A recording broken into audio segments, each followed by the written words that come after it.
escalope avec crème de boursin et petits pois, ça vous va? Il y a une vingtaine d'années, Jocelyne gagnait très bien sa vie, avec un poste haut placé dans le tourisme international. Sa carrière était toute tracée, jusqu'à sa première grossesse des jumeaux. Une étape de la vie, tout ce qu'il y a de plus naturel et pourtant difficilement compatible avec son métier. C'était mes enfants, ou alors ça aurait pu être les deux. Mais à ce moment-là, vu mon travail, où je voyageais beaucoup, ils auraient été élevés par d'autres et il n'en était pas question. Mes fils, non, j'ai vraiment mis une croix sur beaucoup de choses pour leur bien-être. Jocelyne décide donc de tout plaquer. Elle quitte Paris et vient s'installer en Vendée. Après un divorce, elle enchaîne des petits contrats tout en élevant ses enfants.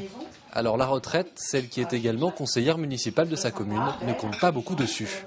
Je ne vais pas avoir une bonne retraite, c'est clair, parce que entre l'allocation de solidarité, entre les petits boulots morcelés en CDD, je veux dire, c'est un système où la femme seule avec des enfants a été plus que moi, mis à l'écart, quoi.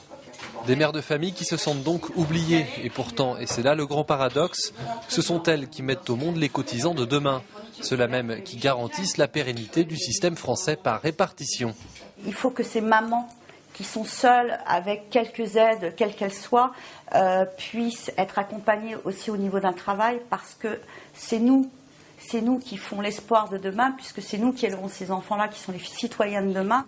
Aujourd'hui, les deux enfants de Jocelyne sont pratiquement autonomes, en tout cas assez pour que leur maman puisse retrouver un emploi.